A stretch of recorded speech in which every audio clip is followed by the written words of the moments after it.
কর্মসংস্থানে একটা দেখলাম এরকম ব্যাপার যে সিআরপিএফ এ লোক নিচ্ছে, কেন্দ্রীয় রিজার্ভ পুলিশ যেটাকে বলে। আমি একবার ট্রাই করে দেখি, যদি হয়ে যায়। চাকরি কে না চায়, গরিব ঘরের ছেলে। আপনি কেবিসির মঞ্চে ঘোষণা করেছিলেন যে ওই 1 কোটি টাকাও আপনি মানে জনগণের উদ্দেশ্যে, মানুষের উদ্দেশ্যেই খরচ করবেন। শুধু গরিব লোককে নয়, গরিব হলে হবে না, যার প্রয়োজন, অ্যাকচুয়ালি যার প্রয়োজন তারই আমি হেল্প করব। আপনি তো র্যাপিড ফায়ার রাউন্ডে ওই যে 10টা প্রশ্ন কোনো লাইফলাইন না ব্যবহার করে, সম্মানীয় অমিতাভ বচ্চন মহাশয় আপনাকে প্রশ্ন শেষ করার আগে আপনি কিন্তু বলে দিচ্ছেন। 25 বছর ইতিহাসে এমন কেউ হয়নি যে লাইফ লাইন নেইনি। আমি প্রথম ব্যক্তি যে প্রথম 10টা কোশ্চেনের ভেতরে একটাও লাইফ লাইন নেইনি। আপনার রাজনীতিতে আসার কারণটা কি? আমাকে মেয়রের সাথে কথা বলতে হবে, কিংবা অন্য পদস্থ অফিসারে। কিন্তু আমার যদি কোনো পদ না থাকে, আমাকে কি ভ্যালু দেবে? ভারতীয় জনতা পার্টিকে কেন বেছে নিলেন? অন্য পার্টি তো আছে, কিন্তু অন্য পার্টির আজকের দিনে তাদের রিপুটেশন কি সেটা দেখেন। রিপুটেশন নেই, লোকাল পার্টিদের কোনো অস্তিত্ব নেই। সেই জন্য আমি এই পার্টিতে যেতাম। কালো মেঘের ছায়া যে আজ এই বাংলার বুকে, ভয়ের চোটে আমজনতা মরছে ধুকে ধুকে। কালো মেঘের ছায়া যে আজ এই বাংলার বুকে, ভয়ের চোটে আমজনতা মরছে ধুকে ধুকে।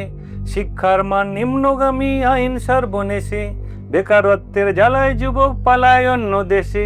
পায়ে পায়ে খাচ্ছে ঠেলা নাগরিক অধিকার। তাই পাল্টানো দরকার, চাই বিজেপি সরকার। পাল্টানো দরকার, চাই বিজেপি সরকার। পাল্টানো দরকার, চাই বিজেপি সরকার। পাল্টানো দরকার, চাই বিজেপি সরকার।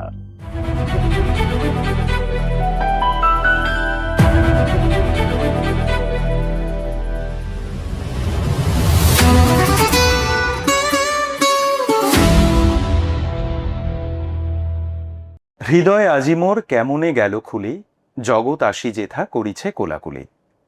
প্রভাত উৎসব কবিতায় রবীন্দ্রনাথ ঠাকুর বলেছিলেন এই কথাগুলো। আমরা আপামর সমস্ত বাঙালিরা জানি রবীন্দ্রনাথ ঠাকুর জীবনে কতগুলি আঘাত পেয়েছেন, দুঃখ পেয়েছেন, এবং মৃত্যু চেতনা কিভাবে বারবার এসে তাকে আঘাত করেছেন। উনি যখন যন্ত্রণায় কাতর, ব্যথায় জর্জরিত, ঠিক সেই সময় এই জগৎ সংসারের কাছে নিজের সেই দুঃখগুলোকে প্রকাশ করেছেন, নিজেকে মেলে ধরেছিলেন। আর তাই তিনি লিখতে পেরেছিলেন, আপন হতে বাহির হয়ে বাইরে দাঁড়া, বুকের মাঝে বিশ্বলোকের পাবি সারা, বলেছিলেন তিনি। আজকে স্টুডিওতে আমরা যেই মানুষটির সঙ্গে আড্ডা দেব, সেই মানুষটিও সেই প্রভাতের রবি রশ্মির রঙে নিজেকে রাঙিয়ে নিয়েছেন। প্রভাতের রবি রশ্মির চেতনায় নিজের চেতনাকে নিয়ে গেছেন। তিনিও এই জগৎ সংসারের আলোকে নিজের সমস্ত অন্ধকারকে আলোকিত করেছেন, সমস্ত দুঃখকে এই জগতের আলোর কাছে মেলে ধরেছেন। মনে পড়ে সেই উপনিষদের বিখ্যাত বাণী, তমসো মা জ্যোতির্গময়। আজকে আমরা স্টুডিওতে পেয়েছি বিপ্লব বিশ্বাস মহাশয়কে, যিনি চাইলে অসম্ভব সুন্দর জীবনযাপন করতে পারতেন, সুখে স্বাচ্ছন্দ্যে তার জীবনের কয়েকটি বছর অতিবাহিত করতে পারতেন, ভোগ বিলাস ব্যসনে পরিপূর্ণ জীবন কাটাতে পারতেন তিনি চাইলে। তিনি সেটা করেননি। তিনি সমাজের কাছে নিজেকে বিলিয়ে দিয়েছেন, উজাড় করে দিয়েছেন। কিভাবে? চলুন তার নিজের মুখ থেকে শুনে নিই আমরা সেই ঘটনা। নমস্কার বিপ্লব দা। নমস্কার, থ্যাংক ইউ। আমরা আপনার জন্ম তো নদিয়াতে। হ্যাঁ, নদিয়ার একদম গ্রামে, প্রত্যন্ত গ্রামে, যেখানে কি মানে কোনো কারেন্টের ফ্যাসিলিটি ছিল না, কোনো পাকা রাস্তা ছিল না, কিছু না। এইগুলো পাকা রাস্তা আর এই যে কারেন্টের ব্যবস্থা, এই বিগত মনে হয় 7-8 বছর আগে হয়েছে। আমি এমন গ্রামে আমি থেকে পড়াশোনা করেছি বা জন্ম নিয়েছি। সেইখান থেকে, এবং আপনি খুব দরিদ্র পরিবারে জন্মেছিলেন। একদম সেখান থেকে আপনার জার্নিটা, আপনার বেড়ে ওঠা, এবং আপনি নিজের চেষ্টাতেই বোধহয় মাস্টার্স কমপ্লিট করেছেন। হ্যাঁ, সেই গল্পটা একটু আমাদের আজকে শোনান। অবশ্যই। আমি একদম খুবই গরিব ঘরের ছেলে। আমার বাবা চাষি পরিবারের, একদম চাষি পরিবারের, দিন মজদুর টাইপেরই বলতে পারেন। অল্প কিছু আমার জমি জায়গা ছিল আমার বাবার, আর সেখান থেকে আমি বড় হয়েছি। আর বড় হয়ে আমাদের মানে বাড়িটা এমন জায়গায় যেখানে কোনো মানে পাকা রাস্তা কিংবা কাছে পিঠে কোনো হাই স্কুলও নেই। আচ্ছা। হ্যাঁ, তখনও ছিল না, এখনও নেই। আমার যে গ্রামে বাড়ি, মানে ওখান থেকে একটা হাই স্কুলে যেতে গেলে মিনিমাম আপনাকে 5 কিলোমিটার যেতে হবে। এখন একটা হাই স্কুল হয়েছে, সেটা 3 কিলোমিটারের ভিতরে। মানে একেবারে প্রত্যন্ত গ্রাম। হ্যাঁ, প্রত্যন্ত গ্রামে। সেখান থেকে আর যাওয়া আসার জন্য তো খুবই অসুবিধা। প্লাস আমাদের যে গ্রামটা, ওখানে 9টা গ্রাম আছে, পুরো গ্রামগুলোই 9টা গ্রাম একটা নদী দিয়ে ঘেরা। মানে বাগবেড়িয়া। বাগবেড়িয়া, হ্যাঁ, বাগবেড়িয়া গ্রামটা, ওটা বাগবেড়িয়া অঞ্চলের আন্ডারে আর কি। 9টা গ্রাম নদী দিয়ে ঘেরা। আপনি যেখানেই বাইরে যেতে চান, ওই 9টা গ্রামের বাইরে যে কোনো জায়গায় আপনি যেতে নদী চান, পেরিয়ে নদী যেতে হবে। পার হয়ে যেতে হবে। আর নদী আপনি তো বুঝতে পারছেন, সেই পুরোনো আমলে কোনো ব্রিজ ট্রিজ কিছু নেই। হুম। তো এরকম কন্ডিশনে সেই নদী পার হয়ে আবার স্কুলে আমাকে যেতে হবে পায়ে হেঁটে। রাস্তাও সেই মানে মাটির রাস্তা। মাঠের ভেতর দিয়ে রাস্তা, সেই মেঠো রাস্তা, রাস্তা হ্যাঁ, আর কি। মেঠো রাস্তা। মানে সেরকম বাড়ি থেকে বেরিয়ে আপনি নদী পেরিয়ে আবার মেঠো রাস্তা মেট্রো ধরে রাস্তায় স্কুলে পেরিয়ে, যেতেন। হ্যাঁ, 4-5 কিলোমিটার দূরে আমাকে হাই স্কুলে যেতে হয়েছে সেই হিসাবেই। আর বিশেষ করে দেখুন, একটা মানে বেশ কঠিন এক্সপিরিয়েন্স। মানে মাঠের ভিতর দিয়ে যেতে হতো আমাদের, হুম। গরমের সময়, সেটা বালু রাস্তা। সেই টাইম আমাদের পায়ে কোনো চপ্পলই ছিল না, মানে আমাদের, খালি পায়ে হাঁটতেন? হ্যাঁ, খালি পায়ে। আমাদের মানে এমন আর্থিক অবস্থা খারাপ, কিংবা গ্রামের লোকেরই সকলেই। এখন তো সকলের পায়ে চটি জুতা সকল হয়েছে, কিন্তু সেই টাইমে নর্মাল লোক, মানে আমরা গ্রামের লোকরা চটি জুতা এগুলো পরতাম না, মানে পরার মতো আমাদের সাধ্য ছিল না। খালি পেটে সেই গরমের টাইমে আমরা স্কুলে যেতাম 5 কিলোমিটার 4 পায়ের কিলোমিটার তলা পুরো পায়ে ফুটো? হেঁটে। হ্যাঁ, আমরা কিভাবে যেতাম সেটা সেটা আপনাকে বলছি। এক্সপিরিয়েন্স মানে একটা প্যাথেটিক ব্যাপার। আপনি যখন যাবেন সেই রোদ্রে, যখন 2টোর সময় 3টের সময় যখন স্কুল ছুটি হয়, তখন আমরা আসতাম সেই রাস্তা দিয়ে, সেই বালির রাস্তা দিয়ে। সেখানে সাইডে সাইডে ঘাস থাকে দেখবেন, হ্যাঁ, রাস্তার হ্যাঁ, পাশে। হ্যাঁ, আপনি হ্যাঁ, গ্রামের রাস্তায় দেখবেন, একদম। সেই আমরা ঘাস খুঁজে খুঁজে যেতাম। মানে ঘাসের ওপর দিয়ে হাঁটতে? ঘাসের উপর দিয়ে হাঁটতাম, মানে বালির উপর দিয়ে হাঁটলে তো আমার পায়ে কষ্ট গরম লাগবে। হবে। কিন্তু অনেক সময় ঘাস পাওয়া যেত না, তাই লাফিয়ে লাফিয়ে আমরা সেই ঘাস খুঁজে খুঁজে আমরা আসতাম। কিন্তু সেই ঘাস খোঁজার আর একটা কঠিন অভিজ্ঞতা, সেই ঘাসের পাশে আপনি দেখবেন গ্রামে বিভিন্ন ধরনের খেজুর গাছ, বাবলা গাছ, এইসব গাছ থাকে রাস্তার ধারে। কাঁটা? সেই কাঁটা, হ্যাঁ, প্যাথেটিক বাপরে। এক্সপিরিয়েন্স। সেই কাঁটাও কোনো কোনো সময়, মানে ম্যাক্সিমাম দিনে হয়তো কাঁটা ফুটে যেত। ফির বাড়ি এসে মা আমার পায়ে থেকে কাঁটা বের করে দিতেন, এরকম মানে পরিস্থিতি। দিনের পর দিন এইভাবে স্কুলে গেছেন? এইভাবে মানে পড়াশোনা করার তাগিদে? পড়াশোনা করার তাগিদে। আর যেটা বর্ষাকালের সময়, গ্রামের মাটি আপনারা তো বুঝতে পারছেন, একদম মানে কাদা মাটির অবস্থা, মানে হাঁটুর থেকে নিচে এত পর্যন্ত কাদা থাকে। সেই কাদা পেরিয়ে 4 কিলোমিটার 5 কিলোমিটার পেরিয়ে সেই আমি স্কুল করেছি, করে আমি মানে ম্যাট্রিক পাস করেছি। বাপরে। হুম। তারপরেই আপনি তো হায়ার সেকেন্ডারিতে গেলেন এবং হ্যাঁ। মাস্টার্স করেছেন। ওই সময়টা বোধহয় আপনার মানে বাড়ি থেকে পড়াশোনা না, করানোর মতো টাকা পয়সা ছিল না, না, না, যে সেটা নিজের চেষ্টাতেই? হ্যাঁ, হ্যাঁ। তো মাধ্যমিক পাস করেছি, কিন্তু এর পিছনে একটা কারণ আছে, যে বাবা যদি চাইতেন, হুম। নিশ্চয়ই তিনি আমাকে কৃষিকাজেই, মানে কমপ্লিটলি যেরকম গ্রামের লোকেরা হয়, কমপ্লিটলি আমাকে কৃষিকাজে হয়তো নিযুক্ত করতে পারতেন। হুম। কিন্তু বাবার একটা ইচ্ছা ছিল, না, আমার ছেলেটা মেধাবী ছেলে, আমি স্কুলে টপার ছিলাম, সেহেতু ওনার একটা ইচ্ছা ছিল যে আমি যে কষ্টটা করেছি সেই কষ্টটা যেন আমার ছেলে কিংবা নেক্সট প্রজন্ম, মানে নেক্সট জেনারেশনটা না করে। তিনি খুবই কষ্ট করেছেন আমার জন্য, কিন্তু আমাকে কখনো বলেননি যে না, তোর স্কুলে যেতে হবে না কিংবা কলেজে যেতে হবে না, তুই আমার সাথে চাষবাস পরিপূর্ণরূপে কর। হ্যাঁ, আমি চাষবাস তো করেছি নিশ্চয়ই। আপনি বিশ্বাস করবেন না, আমি যখন মাধ্যমিক পাস করে যখন হায়ার সেকেন্ডারি, আমি কৃষ্ণনগর গভর্নমেন্ট কলেজে, যেটা আমার বাড়ি থেকে 15-17 কিলোমিটার দূর, আচ্ছা। সেখানে ওই 5 কিলোমিটার আমাকে পায়দল, মানে পায়ে হেঁটে যেতে হয়, 5 থেকে 7 কিলোমিটার। হুম। তারপরে বাসে আমার যাওয়ার সুবিধা ছিল, হুম। তখন বাসে যেতাম।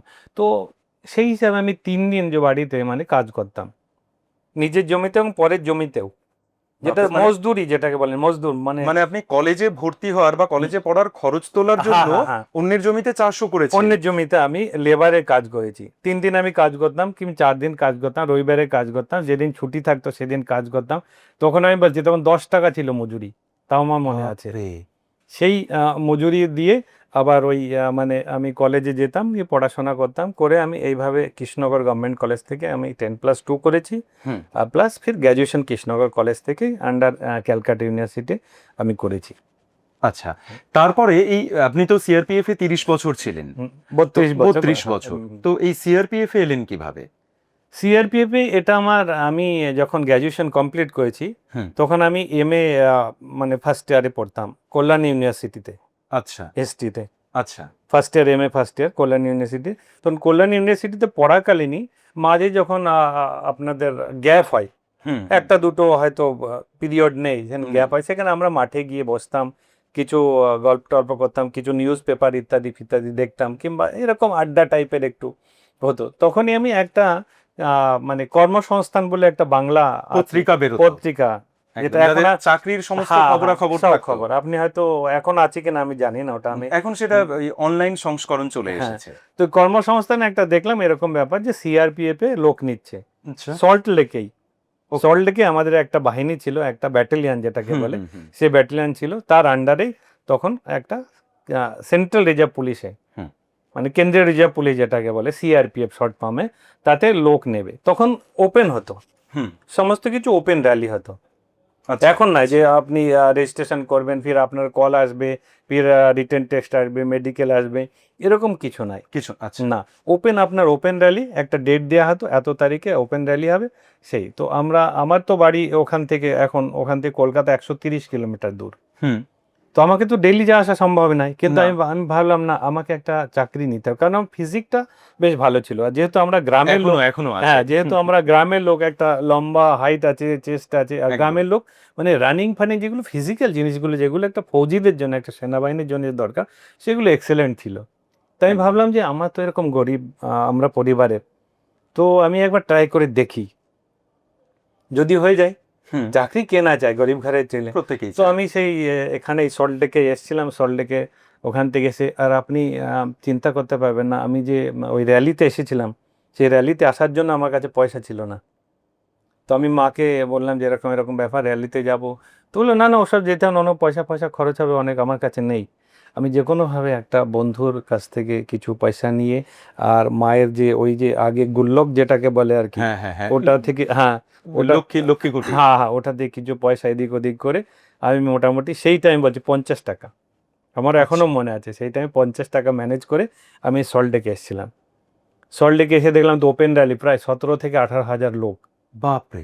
হ্যাঁ, গেটের বাইরে ধাক্কা ধাক্কি এরকম খুবই আর এরকম গ্যাদারিং হবে, তো ন্যাচারালি পুলিশের লাঠি ফাঠি সেসব খেয়ে, যাই হোক, স্বাভাবিক। আমি গেলাম, গিয়ে ওখানে গেটে ঢুকলাম। গেটে ঢোকার পরে এক এক দিন এক একটা সেগমেন্ট হয়েছে। যেমন প্রথম দিনে আপনাকে ডকুমেন্টেশন চেক হয়েছে, আপনার কোয়ালিফিকেশান আর এইসব, মানে ডোমিসাইল সার্টিফিকেট ইত্যাদি ইত্যাদি। সে একদিনে 17,000 ছেলে, আপনি বুঝতে পারছেন। একদম। প্রথমে ঢোকানোর সময় হাইটটা জাস্ট ওটা দেখে নেয়, যে দেখে একটা নেয়, হ্যাঁ। ক্রাইটেরিয়া আছে হাইটের, হুম। সেটা 170 সেন্টিমিটার, সেটা হুম। আপনি ক্রস করলে সেটাকে আপনার ভিতরে ঢুকতে দেবে। আর একদম। সেটা যদি আপনি ওই দড়ি টাঙানো থাকে, আগেকার মতো, এখনকার মতো ওই মাপা পাপা, ওটা আগে একটা দড়ি টাঙানো ছিল, তার থেকে আপনি যদি যান, আপনার মাথায় যদি থেকে যায়, তাহলে আপনি ভিতরে যান, বাকি যাদের আচ্ছা, ঠেকবে আচ্ছা। না তাদের অটোমেটিক, যারা আটকে যাচ্ছে তাদেরকে বাইরে বের করে তার মানে দেবে। ওই একটা ক্রাইটেরিয়া আপনি, ক্রাইটেরিয়া। যে আপনি হাইটটা আছে, একদম। ওই দড়িটা আপনার মাথায় ঠেকছে, তার মানে আপনি, তো ভেতরে গিয়ে ওই একদিনে ওরকম ডকুমেন্টেশন চেক ফেক হলো, হয়ে গেল। এবার আমি থাকবো কোথায়? হুম। থাকার জায়গা তো এখানে নেই, কারণ কলকাতায় সবই অপরিচিত। কলকাতা তখন। অপরিচিত, আমার গ্রামের ছেলে, গ্রামের আমরা ছেলে কিভাবে, একেবারে। কোথায় কি আছে, আর হোটেল ফোটেলে তো আমাদের মানে চিন্তা ভাবনার বাইরেই হোটেলে একদম থাকা। একদম, মানে যেখানে আপনার আসার টাকাটা নেই, হুম। সেখানে হোটেলে থাকা তো বিলাসিতা। হ্যাঁ বিলকুল, না না, সম্ভবই নাই। সম্ভবই নয়। ওই আমার একটা এক্সপিরিয়েন্সের কথা বলছি, ওই দিনে হয়ে গেল। এবার সন্ধ্যেবেলা সে কোথায় থাকবো? কাছে পিঠে দমদম স্টেশন, রেলওয়ে স্টেশন। আচ্ছা। ওই দমদম রেলওয়ে স্টেশনে আমি রাত্রিতে থাকতাম। স্টেশনে স্টেশনে রাত্রির অভিজ্ঞতা কেমন দেখুন, দমদম স্টেশনে যেখানে আছে টিকিট ফিকিট কাটে, ওখানে শুয়েছিলাম, মাঝখানে রাত্রি এসে লাঠি দিয়ে উঠ উঠ, পুলিশ ন্যাচারালি একদম একদম। সাফ সাফাই করতে হবে, অ্যাকচুয়ালি সাফ সাফাই, এবং সিকিউরিটির হ্যাঁ, একটা বিষয় দিনের থাকে। বেলা তো সাফ সাফাই হয় না, তো রাত্রে ওরা সাফ সাফাই ইত্যাদি করে, পাছাই লাঠি টাঠি ওটা, অবাক, আমরা গ্রামের ছেলে, কি ব্যাপার, তো এরকম কড়া ভাষায় বললো না, এখানে থাকা না, তুমি অন্য জায়গায় থাও। সেখানে আবার হয়তো প্ল্যাটফর্মের দিকে এসে এইভাবে রাতটা কাটিয়েছি। এভাবে Okay. কেটে এক একদিন এক একটা সেগমেন্ট হয়েছে। যেমন প্রথম দিন ডকুমেন্টেশন হলো, হুম। দ্বিতীয় দিন আপনার রানিং, আচ্ছা। তো রানিং হলো দ্বিতীয় দিন। তো বিশ্বাস করবেন না, আমার তখন জুতো আমার ছিল না, আমি খালি পায়ে দৌড়েছি। খালি পায়ে দৌড়েছে? হ্যাঁ, খালি পায়ে দৌড়ানো আমাদের অভ্যাস আছে, তো সেই জন্য তো কোনো অসুবিধা নেই। খালি পায়ে স্কুলে যেতাম, তো কোনো ব্যাপার না, আমাদের পায়ের নিচে চামড়া শক্ত, এখনো শক্ত। মানে 1911 সালে মোহনবাগান ক্রিকেট খেলে ফুটবল খেলেছিল ইংরেজদের বিরুদ্ধে। 11 জনই ছিল খালি পায়ে, এবং সেই খালি পায়ে খেলার পরে জিতেছিল এবং ইতিহাস সৃষ্টি করেছিল। বিলকুল বিলকুল বিলকুল। মানে আমি ভাবছি সেখান থেকে এই যে আপনার এই স্ট্রাগলটা, মানে আপনি খালি পায়ে দৌড়েছেন, খালি পায়ে স্কুলে যেতেন ছোটবেলা থেকে ওইভাবে ঘাসের ওপর দিয়ে, কখনো লাফিয়ে লাফিয়ে, তারপরে এসে আপনি জীবনের একটা বড় পরীক্ষাতে খালি পায়ে দৌড়লেন, যেখানে সবাই জুতো পরে দৌড়চ্ছে, কেউ কেউ হয়তো জুতো, যারা কলকাতার ছেলে তারা হয়তো জুতো পরে দৌড়াচ্ছিল, এবং তারপরে আপনি সফল হলেন। ফার্স্ট এসেছি একদম আমরা, আপনি ফার্স্ট হলেন? হ্যাঁ একদম ফার্স্ট। গ্রামের ছেলে তো আমরা, গ্রামের ছেলে, আমাদের এইসব খালি পায়ে পায়ে কোনো ব্যাপার নেই, একদম ফার্স্ট ক্লাস। আর আমাদের মানে রানিং ফানি, আমরা গ্রামের ছেলে, মেহনত করার ছেলে, আমরা রানিংও করতাম, ফুটবল খেলেছি, আমার ডিটেলস হয়তো আপনি দেখেছেন, ফুটবলও খেলেছি, ক্রিকেট খেলেছি, একদম এইসব রানিং ফানিংটা আমাদের কাছে কোনো ব্যাপারই নাই। তো ন্যাচারালি আমি ফার্স্টে এসেছি, ফার্স্ট হয়ে তারপরে ওই দিন রানিংটা পুরো শেষ হয়ে গেল। তারপরে তারপর দিন আর যেসব আর কি সেগমেন্ট আর কি, ওই বিম ফিম ইত্যাদি আর কি, বিম চড়া ইত্যাদি ইত্যাদি, হাই জাম্প লং জাম্প, এরকম একদিন হয়ে গেল, 3 দিন হয়ে গেল। চতুর্থ দিন আমার যে হ্যাঁ রিটেন টেস্ট হলো। চতুর্থ দিন একটা রিটেন টেস্ট হয় 50 নম্বরে, আমার এখনো মনে আছে 50 নম্বরে ওটা রিটেন টেস্টটা ছিল। রিটেন টেস্টটা হয়ে গেল, তারপর দিন মেডিকেল। মানে এখন যেটা হয় স্টেজে হয় সেটা একই সাথে ওটা হয়ে যায়, একই সঙ্গে। 5th দিন ওটা মেডিকেল হয়ে গেল। তারপরে কমান্ডেন্ট সব, তখন কমান্ডেন্ট হতেন, ব্যাটালিয়নের যে হেড তাকে কমান্ডেন্ট বলে। কমান্ডেন্টের কাছে ইন্টারভিউ হলো যে কেন এরকম ব্যাপার, তুমি সিআরপিতে আসতে চাও, তুমি তো গ্র্যাজুয়েশনে তোমার ভালো মার্কস আমি দেখছি, কোয়ালিফিকেশন ম্যাট্রিকে ভালো মার্কস, তুমি কেন সিআরপিতে কনস্টেবলে কেন আসতে চাও? আচ্ছা, কনস্টেবলে। তো আমি বললাম যে এরকম ব্যাপার, আমাদের গরিব ঘরের, আমি গরিব ঘরের ছেলে, আমার চাকরি দরকার। তো সেই জন্য উনি খুব প্রশংসা করলেন যে না ঠিক আছে আসো, তুমি আসার পরও তোমাকে আগে তুমি যদি চেষ্টা করো তুমি ভালো জায়গা পৌঁছাতে, উনি খুশি খুশি আমাকে তখনই অ্যাপয়েন্টমেন্ট লেটার, তখন বাই হ্যান্ড অ্যাপয়েন্টমেন্ট লেটার দিত ইন্টারভিউর সাথে সাথে। আচ্ছা, তখনকার কথা বলছি, 93 কথা বলছি, এখন তো হয়তো অনেক প্রসেস আছে। আমরা করি, আমরা নিজে, আমি রিক্রুটমেন্টের বোর্ডে ছিলাম, আমি ছিলাম কয়েকবার ছিলাম, আমি জানি, কিন্তু তখন ওই ডাইরেক্ট তো অ্যাপয়েন্টমেন্ট নিয়ে ফির ওই 6 দিন পরে বাড়িতে গেলাম। আরেকটা ব্যাপার, এই মাঝখানে আমার গ্রামে মানে ছড়িয়ে গেছে যে ছেলেটা কোথায় পালিয়ে গেছে। আচ্ছা, তখন তো এখনকার দিনে কোনো মোবাইল ছিল না, হ্যাঁ মানে তখনকার দিনে মোবাইল ছিলই না। এবার আমি মাকে একবার বলেছিলাম যে মা হয়তো বিশ্বাস, আমি বললাম কোনো এক জায়গায় যাব। এবার আমি 6 দিন গ্রামে থেকে উধাও, মানে যখন এখানে এসে এই 6 দিন যে লাগাতার, কমিউনিকেশন তো কোনো সিস্টেমে ছিল না এখনকার মতো কমিউনিকেশন। তখন গ্রামে অনেক মানে ইয়ং ছেলে, বুঝতে তো ব্যাপারটা, ইয়ং ছেলে, আর 6 দিন 7 দিন বাড়ি থেকে, মানে কোনো বদ সঙ্গে পড়লো কিনা, কোথাও চলে গেল কিনা, ওটাই আমি বলতে চাচ্ছি। একেবারে 7 দিন আমি বাড়ি থেকে অ্যাবসেন্ট। মানে গ্রামের ছেলেরা নরমালি সেই টাইমে একদিন অ্যাবসেন্ট হলে, একদিন কি মানে একদিন অ্যাবসেন্ট হলেই চারিদিকে কোথায় গেল না গেল, হ্যাঁ এরকম। 7 দিন অ্যাবসেন্ট, আমি যখন তারপরে ওই অ্যাপয়েন্টমেন্ট লেটার নিয়ে ঢুকছি, সব গ্রামের লোক আমাকে মানে অন্যভাবে দেখছে। আমি বলছি কি ব্যাপার, এরকম কেন আমাকে দেখছে? কেউ কেউ বলছে এই দেখতে ছেলেটা চলে এসছে 7 দিন পরে, কি ব্যাপার, এর সাথে আর তো কেউ দেখছেন। ব্যাপারটা আমি কি ইন্ডিকেট করছি আপনি বুঝতে পারছেন? একদম দেখছি এরকম, যে কোনো বদ মতলব ছিল কিনা, বদ সঙ্গে পড়েছে কিনা, কোনো লাভ ম্যারেজ কিছু ছিল কিনা, সবাই এরকম মানে কানাফুসো করছে। আমি বলছি কি ব্যাপার, লোক এত আমার ব্যাপারে এত কানাফুসো কি করছে? মানে একটা আলাদা একটা মানে চোখের সামনে আমার এখন ভেসে আসছে সেই জিনিসটা, যেটা এক্সাক্ট জিনিসটা। তারপর আমি তো গেলাম, গিয়ে মায়ের কাছে গেলাম, মায়ের প্রণাম নিলাম, নিয়ে মা তো একদম কান্নায় জড়িয়ে ধরে যে বাবা তুই এতদিন কোথায় গেলি, কি ব্যাপার, আমাকে বলে যাসনি কেন, কি বললাম? তাই মাকে বললাম মা আমি চাকরি পেয়ে গেছি। মা তো খুবই খুশি, ন্যাচারালি হবেই খুশি, মা খুবই খুশি, একদম মায়ের তো স্নেহ বলতে নাই একদম। আরো পাশে বাড়ি লোক, গ্রামের এরকম একটা এরকম ঘটনা হলে সব একদম আসে, লোকে আসে, এবং গ্রামের প্রত্যেকে যেহেতু প্রত্যেকের সাথে ভালো সম্পর্ক, কানেক্টেড থাকে, গ্রামের প্রত্যেকটা লোক প্রত্যেকটা লোকের সাথে কানেক্টেড একদম। গ্রামের বসবাস এই একটা তো মানে একটা মধুরতা, একদম সকলের সাথে সকলে কানেক্টেড থাকে, একদম পুরো বাড়িতে এসে একদম মানে জমা ফমা সব হয়েছে, লোকে সবাই খুশি, বলছে ঠিক আছে আপনার ছেলে চাকরি পেয়েছে। কিন্তু এর একটা অন্য দিকটাও আমি বলতে চাই, আমার বাবার মনে কিন্তু কোনো খুশি ছিল না। সে কি কেন? আমার বাবা চাচ্ছিল যে আমি একটা মেরিটোরিয়াস ছেলে, ভালোভাবে পড়াশোনা করছি, ও কনস্টেবলে কেন যাবে? আপনি বুঝতেন যে কনস্টেবল চাকরি তো একদম, আপনি তো বুঝতে পারছেন যে কেমন কঠিন চাকরি, খুবই কঠিন চাকরি একদম। আর সেই সময়ে স্যালারিও এতটা বেশি ছিল না, না একদম কমই সামান্য স্যালারি। হ্যাঁ, তো বাবার ইচ্ছা বিলকুল ছিল না। উনি, আমি যেটা আমার এখনো আমি দেখতে পাচ্ছি সেই জিনিসটা, বাবার যে ফেসটা, উনি খুশি ছিলেন না। না সিআরপিতে কনস্টেবলে কেন যাবে, আমি কষ্ট করেছি, আর একটু কষ্ট করো না, মাস্টার ডিগ্রিটা কমপ্লিট করো, যদি তখন মাস্টার চাকরি ফাকরি কিছু হয় কিন্তু আমার আশেপাশের লোক, আমার কাকা জ্যাঠা কিংবা আশেপাশের পরিবারের লোক বলে, দেখো তুমি এখানে ইয়ে করো না, অ্যাপয়েন্টমেন্ট লেটার দেয় তো 2 দিন পরেই জয়েন, ও 2 দিন পরেই জয়েন। 2 দিন পরে জয়েন করতে তখন হবে। মানে আপনাদের কাজগুলো সময়ও ফটাফট, বেশি সময় নেই। ছিল না।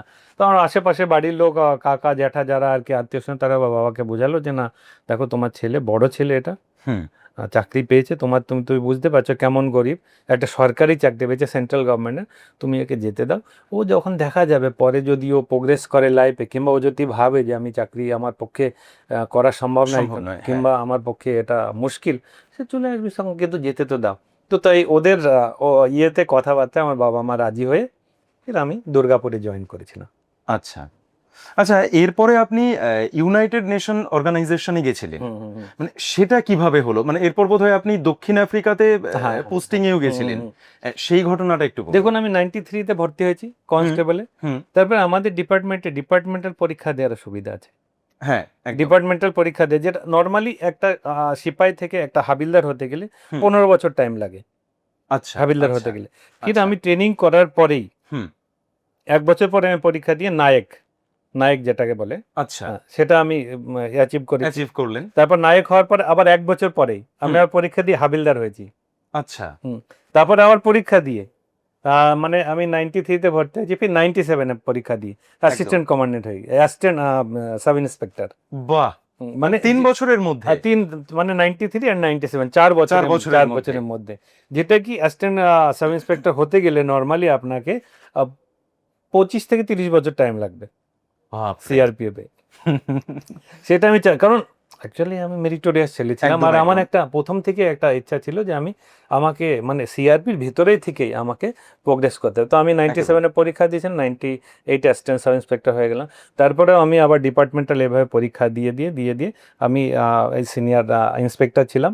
আর এই রিসেন্টলি যে আমি কেবিসিতে জিতেছি, জেতার ফলে আমাকে একটা অনারারি র্যাঙ্ক দেওয়া হয়েছে অ্যাসিস্ট্যান্ট কমান্ডেন্টে।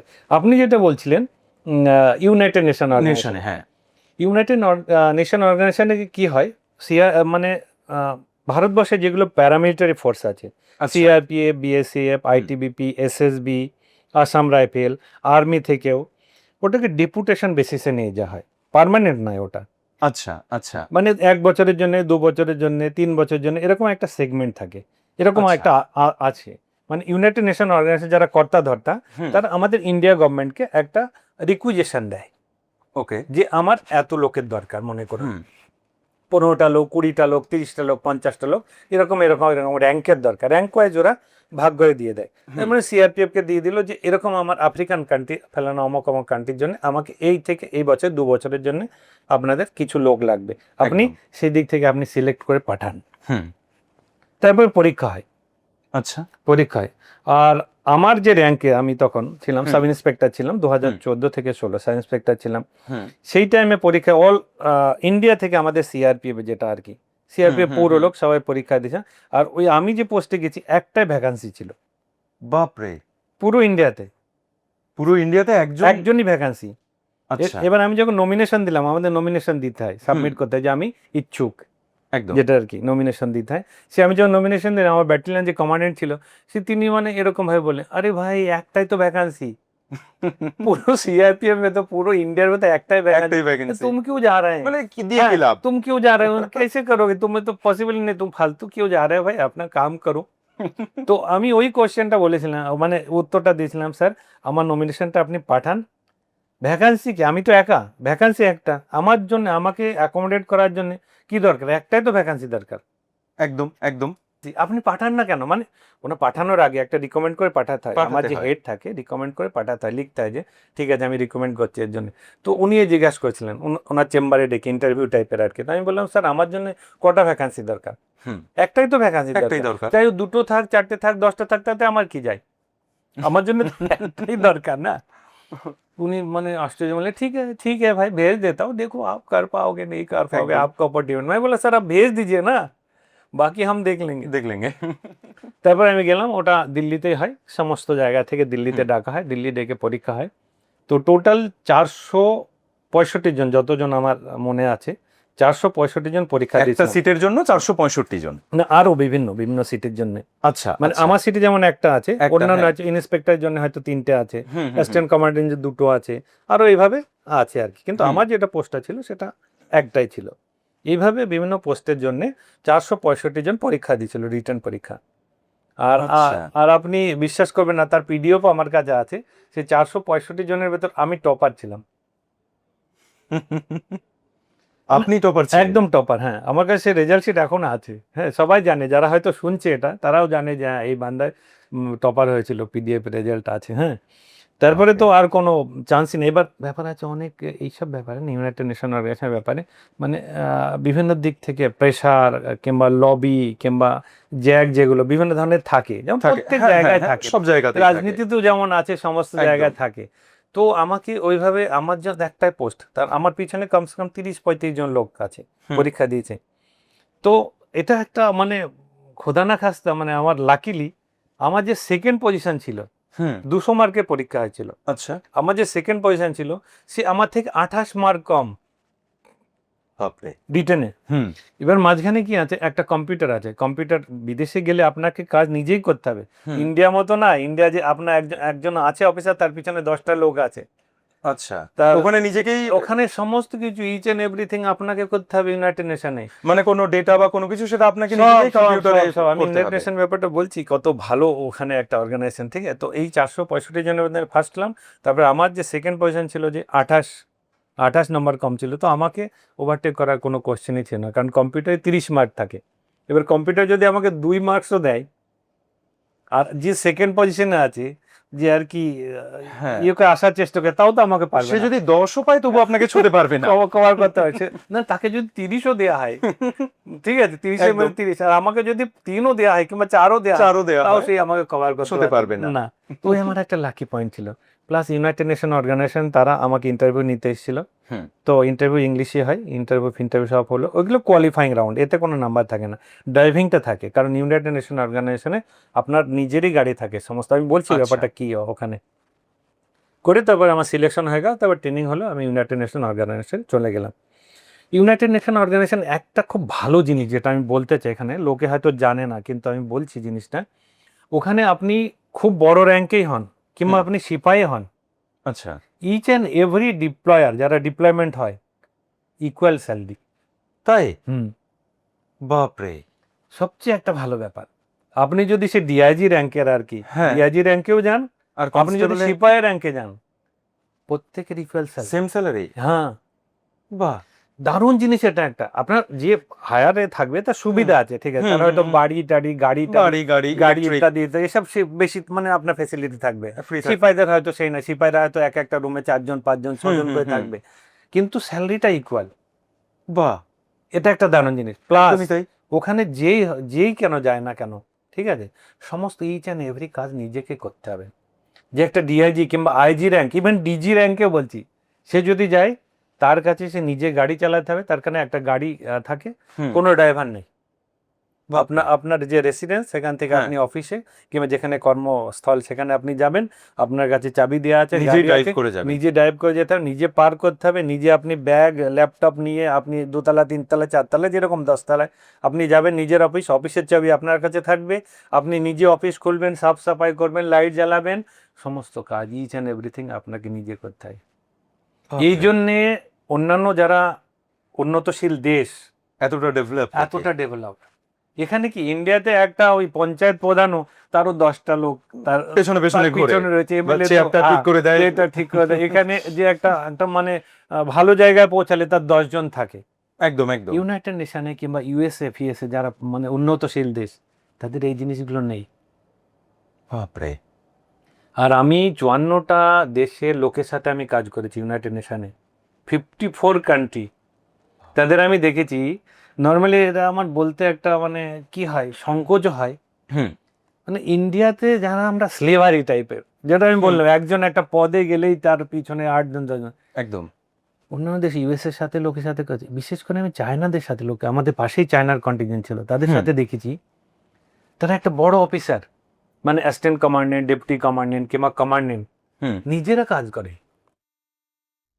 বিভিন্ন টাস্ক থাকে। হ্যাঁ হ্যাঁ সিপাহী কাজ করে, হাবিলদার কাজ করে, সাব ইন্সপেক্টর কাজ করে, ইন্সপেক্টর কাজ করে, অ্যাসিস্ট্যান্ট কমান্ড, ডেপুটি, সবাই কাজ করে। ইন্ডিয়াতে কি আমাদের যে ফোর্স, যেটা আর্মি, একদম, কিংবা আমি একদম। বলছি যারা assistant commandant, deputy commandant, second in commandant, তারা শুধু ডাইরেকশন দেয়, একদম একদম। তারা কাজ করে না। হুম হুম কাজ করবে কি দেখুন, সিপাহী একা, সিপাহী কাজ করছে, তার অর্ডার দেওয়ার কি assistant sub inspector, sub inspector, inspector, assistant commandant, deputy commandant, second in commandant, commandant, বাপরে। কাজ করবে সিপাহী। একদম। বাকি ডাইরেকশন অর্ডার দেবে 8 জন। চায়নাতে কিন্তু সেটা নাই। চায়নাতে ওই যে 8 জন অর্ডার দিচ্ছে প্লাস সিপাহী, সকলে কাজ করে। সবাই কাজ করছে, সেই জন্য ওরা এত এত উন্নত। উন্নত। আমরা ইন্ডিয়া তো উন্নত নয় কেন? এই জন্যে কেন প্রোগ্রেস করতে হয় না? একদম কারণ আমরা ওই কোনো একটা জায়গা পৌঁছানোর পরে আমরা ওই বিলাসিতা হয়ে যায় কি, আমার লোক একদম। লস্কর থাকবে, আমার পিছনে 8টা লোক থাকবে, 5টা লোক থাকবে। কিন্তু এটা ভাবে না যে আমি যদি সেই জিনিসটা নিজে করি আর 8টা লোক যদি অন্য কাজে ইনভলভ থাকে, তাই দেশের কত উন্নত হবে। একেবারে সেটাও একেবারে। আমি চাই। আমি যে রাজনীতিতে আসছি, রাজনীতিতে যে আমি নিয়েছিলাম, সেই জিনিসটা আমি ইমপ্লিমেন্ট করতে চাই। একদম একদম একদম। একদম আমি আসছি সেই বিষয়ে। এখানে আমি বলবো বন্ধুরা, আমাদের মানুষের জীবনে আমাদের যাদের কারো কিছু থাকে না, হয়তো আমরা যারা সব হারিয়ে বসে আছি, হারানোর ভয় থাকে না, দেওয়ালে পিঠ ঠেকে গেছে, তারা তখন কি হয় বলুন তো, দেওয়ালে পিঠ ঠেকে গেলে মনে হয় এবার আমাকে কিছু একটা করতেই হবে। বিপ্লব বিশ্বাসবাবু প্রথম থেকেই কিছু না পাওয়া মানুষ। যে মানুষটা দিনের পর দিন 5 কিলোমিটার কখনো নদী পেরিয়ে খালি পায়ে উনি হেঁটে গেছেন, কলেজেও এইভাবে গেছেন, হারানোর নতুন করে কিছু ছিল না। কিন্তু তিনি তার জীবনের যে পর্যায়ে যেখানে গেছেন সেখানেই তিনি সফল হয়েছেন, এবং প্রথম বিভাগে। আচ্ছা, এই মানুষটি তো চাকরি করলেন, ইউনাইটেড নেশনেও চাকরি করলেন, ফিরে এলেন, অ্যাচিভ করলেন, এবং তিনি জীবনে অনেক কিছু পেলেন। অনেক কিছু পাওয়ার পর কি তিনি বদলে গেলেন? একেবারেই না। এই অনেক কিছু পাওয়ার সঙ্গে তার মুকুটে এক নতুন পালক যোগ হলো। উনি গেলেন ভারতবর্ষের বিখ্যাত একটা টিভি চ্যানেলের কুইজ শোতে, কৌন বানেগা ক্রোড়পতির শোতে গেলেন।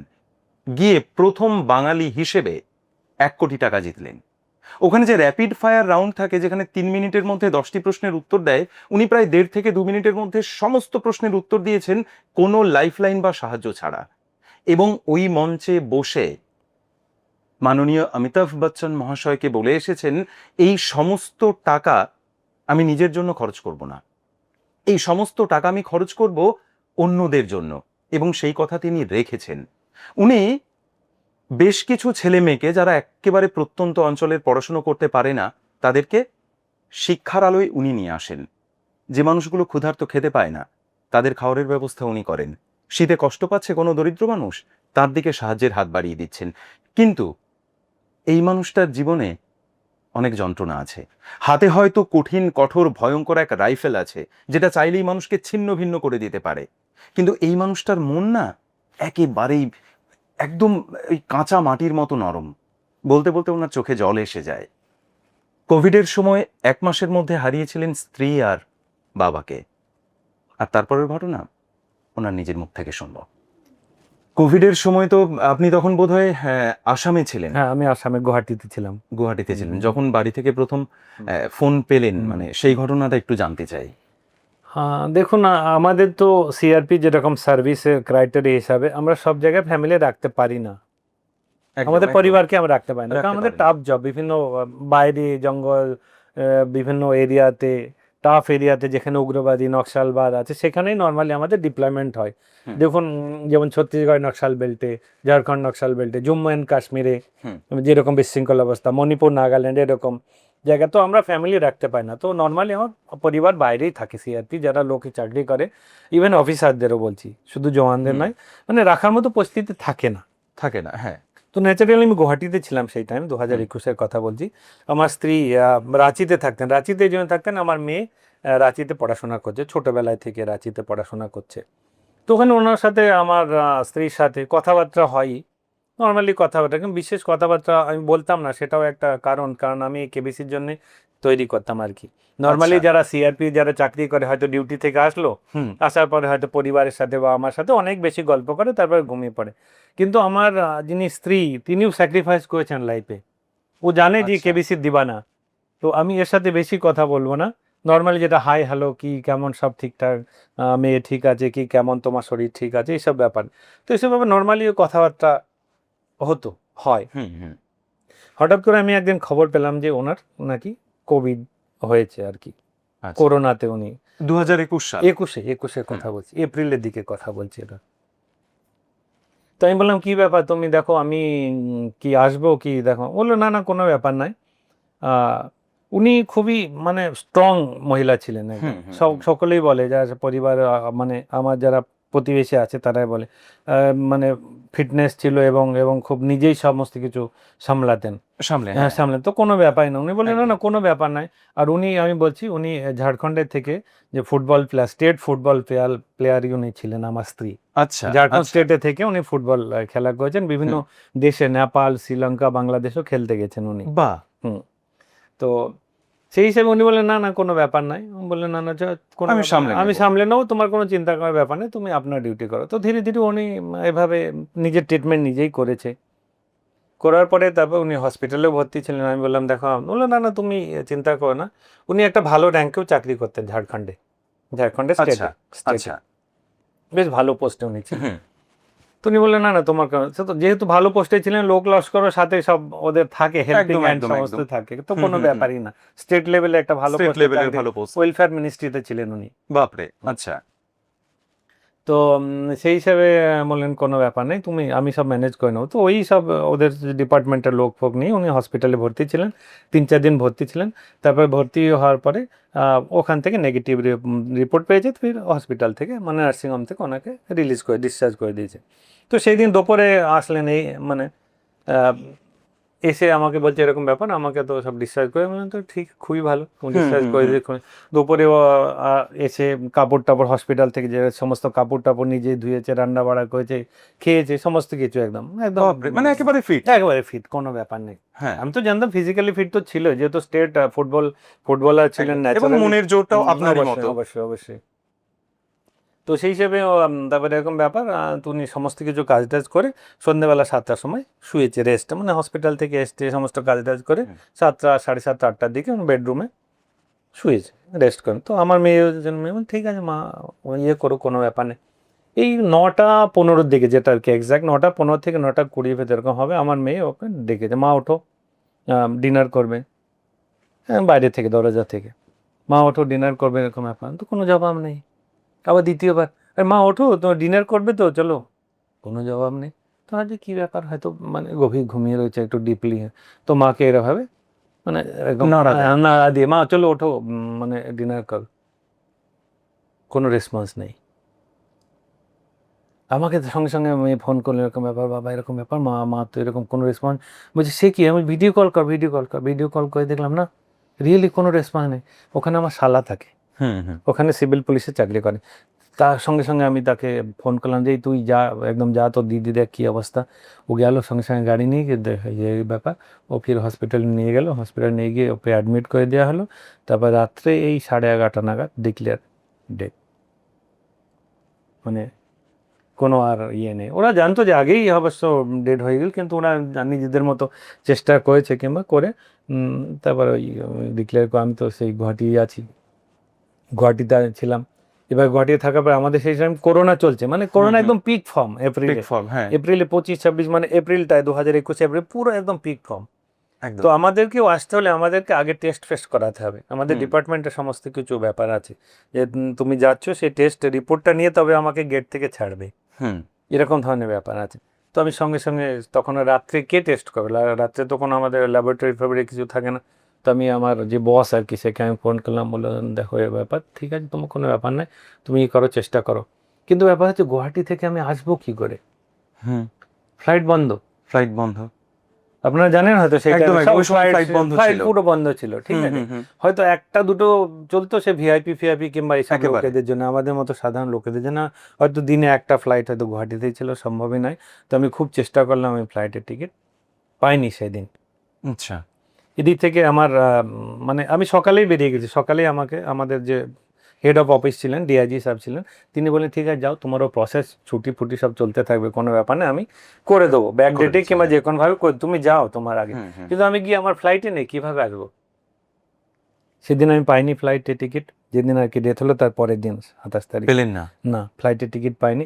আমার এদিকে শালা বলছে যে ইয়ে জিজাজি ক্যা করেঙ্গে বাতাও, ক্যা এসে হ্যাঁ। তো আমি অ্যাকচুয়ালি আর একটা ব্যাপার হচ্ছে কোভিডে মারা গেছে, সেটা যদি চারিদিকে ছড়িয়ে যায় কিংবা জানে, ডেড বডিটাও নিতে দেবে না।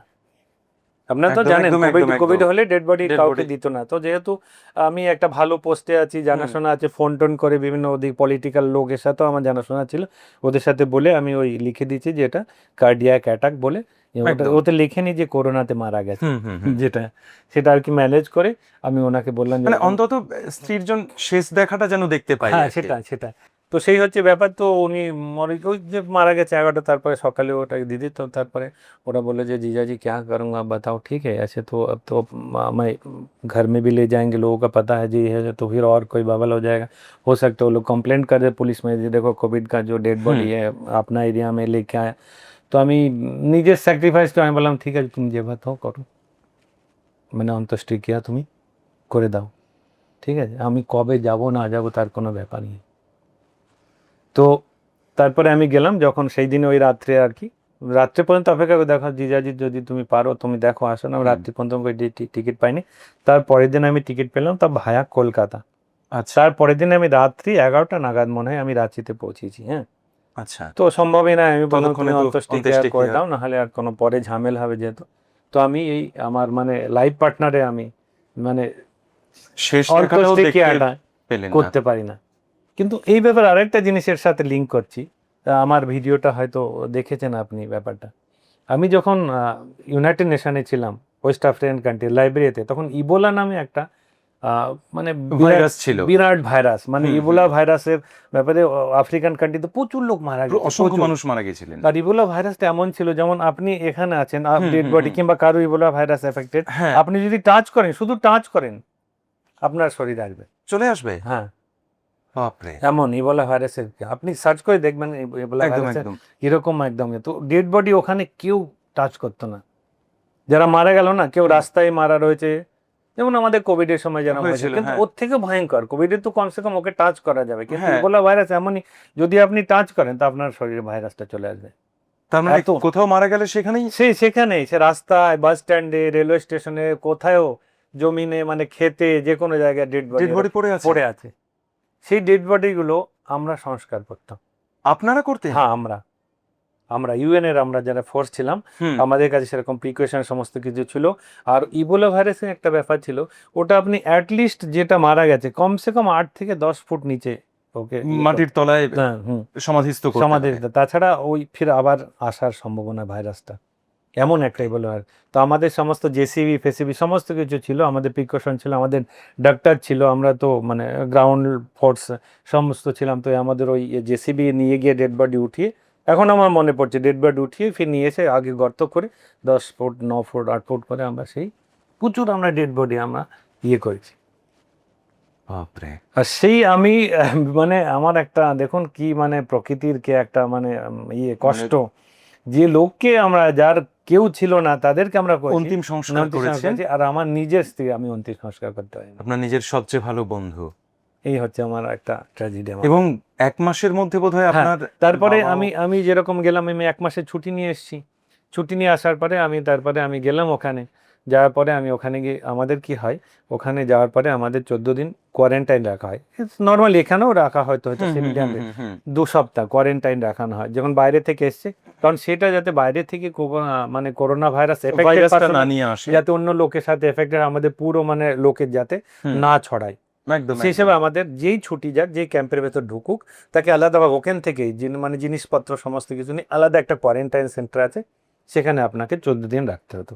আপনার সেখানে থেকে কেউ কারোর সাথে কোনো আপনার সম্পর্ক নেই, খাবার টাবার এমনি যাবে বাইরে থেকে, মানে দূরের থেকে দেবে, এরকমভাবে সমস্ত কিছু নিজের আলাদা আলাদা এরকম।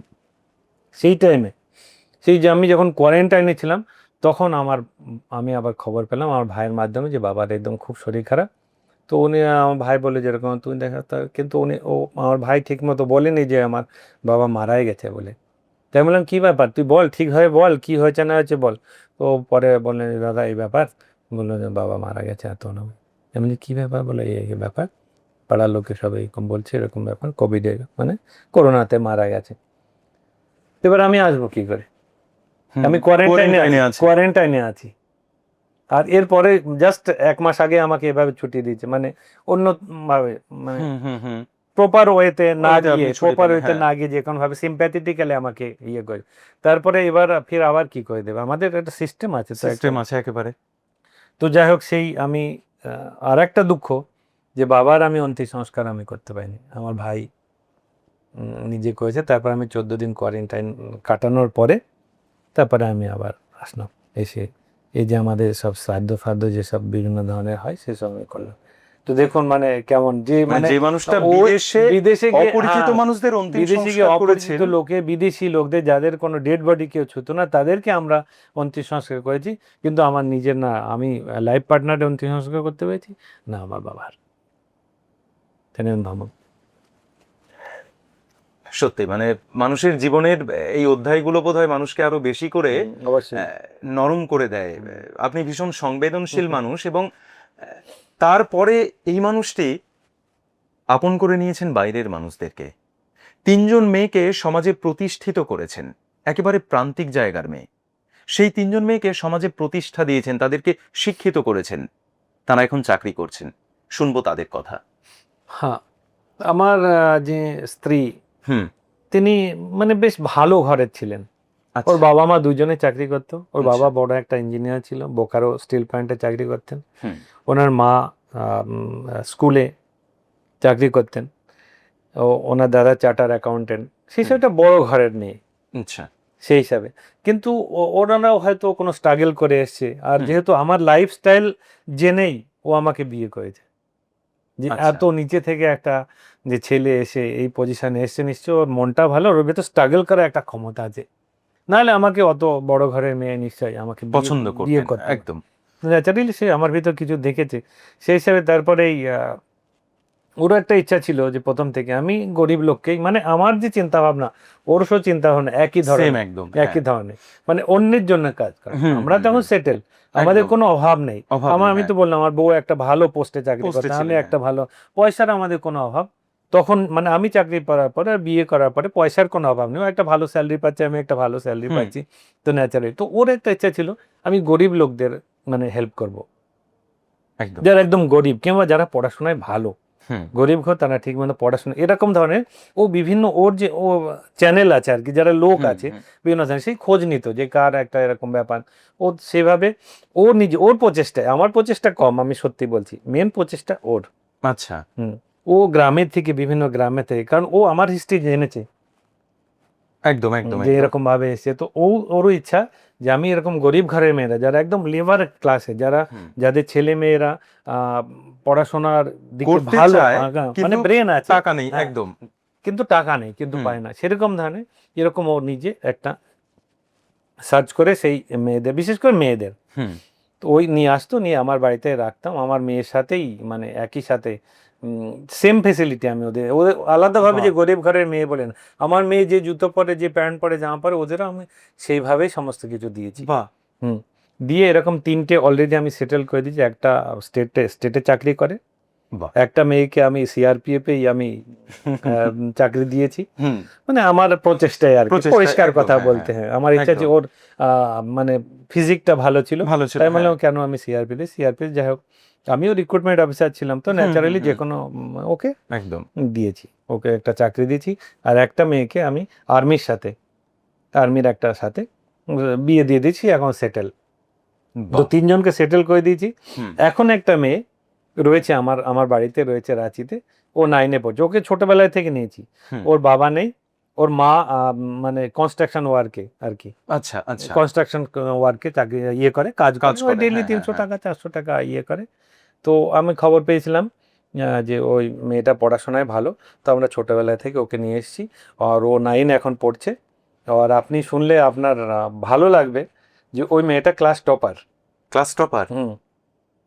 বাহ! ক্লাস টপার আর মেরিটোরিয়াস একদম। আমি জানি যে ও নিশ্চয়ই ফার্দার ইয়ে করবে, নিশ্চয়ই জীবনে উঁচু জায়গায় যাবে। তো আমি যাই কিছু হোক, আমি ওকে একদম মানে যেখানে যতদিন না চাকরি পাবে ততদিন আমি ওকে ফ্যাসিলিটি দেবো।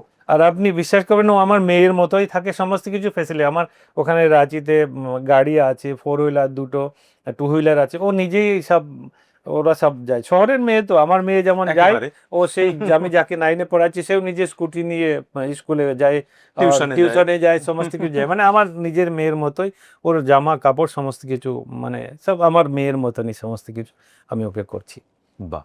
আপনি কেবিসির মঞ্চে ঘোষণা করেছিলেন যে ওই 1 কোটি টাকাও আপনি মানে জনগণের উদ্দেশ্যে, মানুষের উদ্দেশ্যেই খরচ করবেন। বিলকুল, বিলকুল। আমি একদম বলেছিলাম কমিটেড।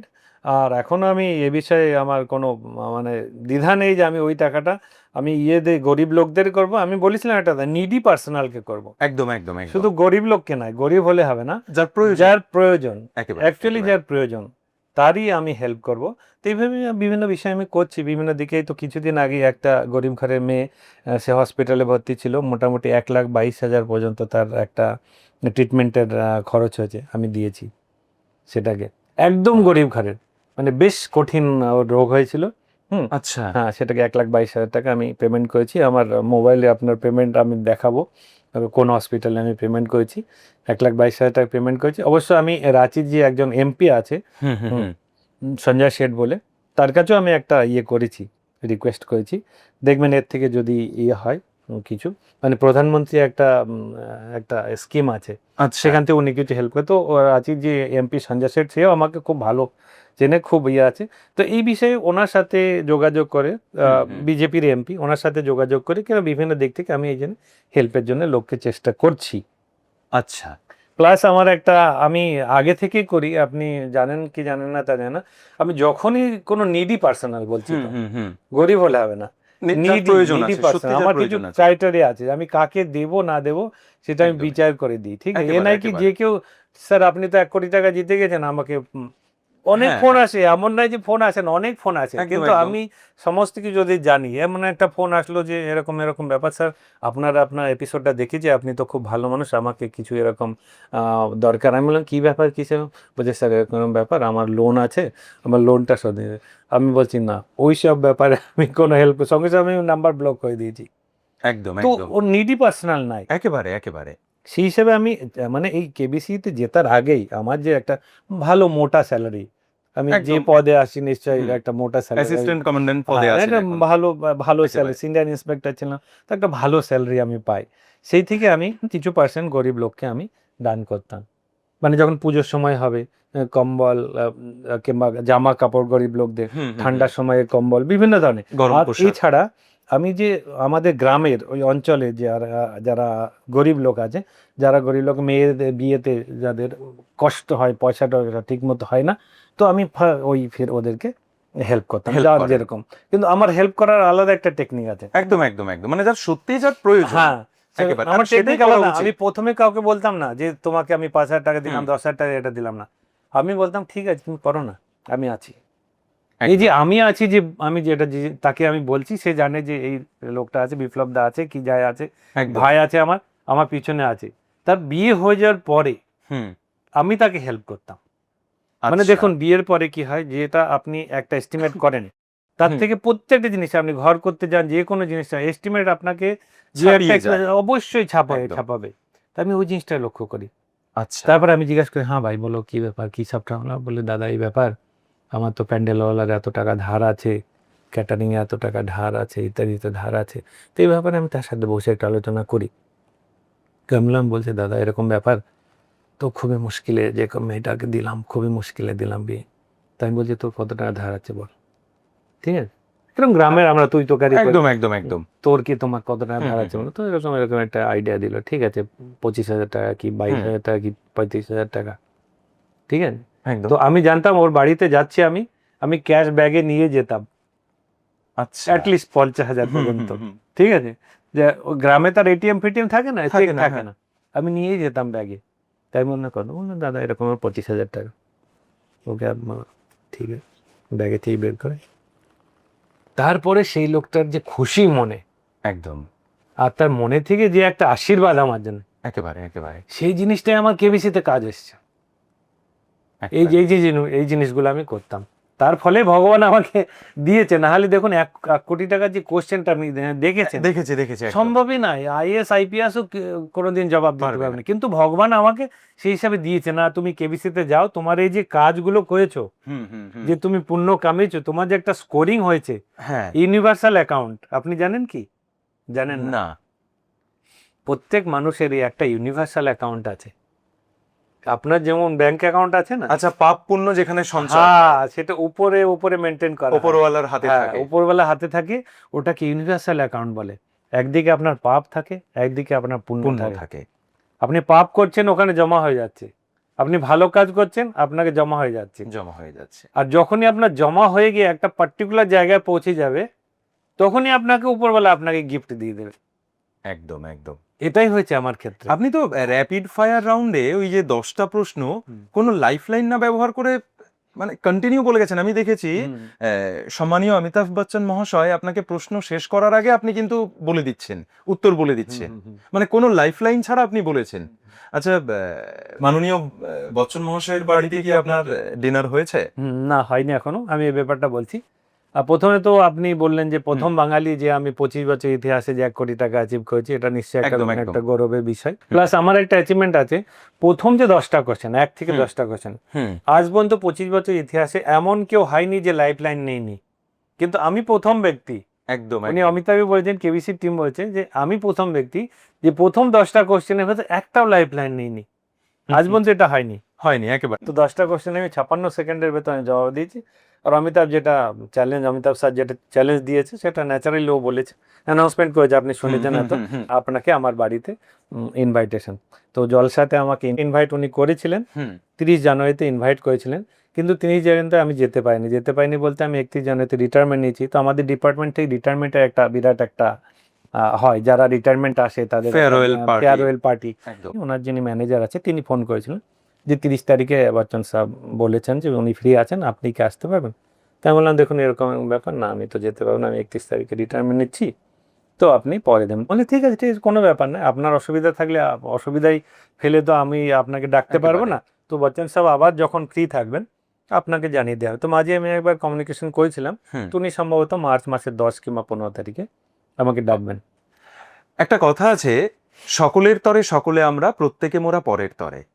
এই লাইনটা বিপ্লববাবু তার জীবনের আদর্শ বলে মনে করেছেন এই লাইনটাকে, আর তাই বোধহয় তিনি সমাজ সেবার উদ্দেশ্যে পদার্পণ করছেন রাজনীতিতে।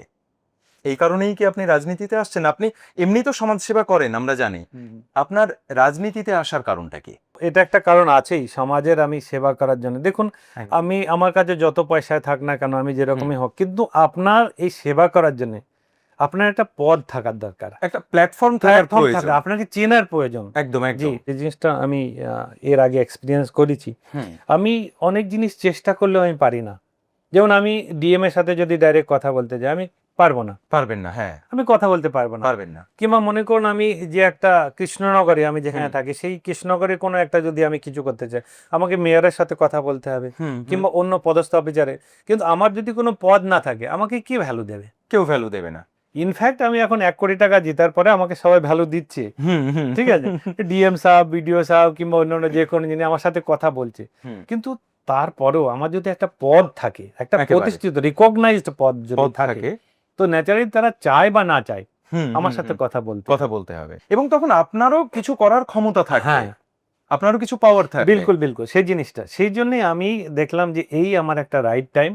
চাকরি তো আমি করেছি, পয়সা অনেক ইনকাম করেছি, আমার 5 বছর আরো সার্ভিস ছিল, কিন্তু এটাই রাইট টাইম, আমাকে এবার চাকরি আমাকে ছাড়তে হবে, ছেড়ে আমি রাজনীতিতে যোগদান করি। আর সেই হিসেবে আমি যদি কোনো রাজনৈতিক যদি পদ পাই, কোনো যদি প্রতিষ্ঠা পাই, তো ন্যাচারালি আমার কাছে আসবে লোক যাদের দরকার, নিডি পার্সন, তারা জানবে যে এই লোকটা হেল্প করে, আর এই লোকটা অমুক জায়গায় আছে, আমি ওর কাছে গেলে আমি নিশ্চয়ই কোনো হেল্প পাবো।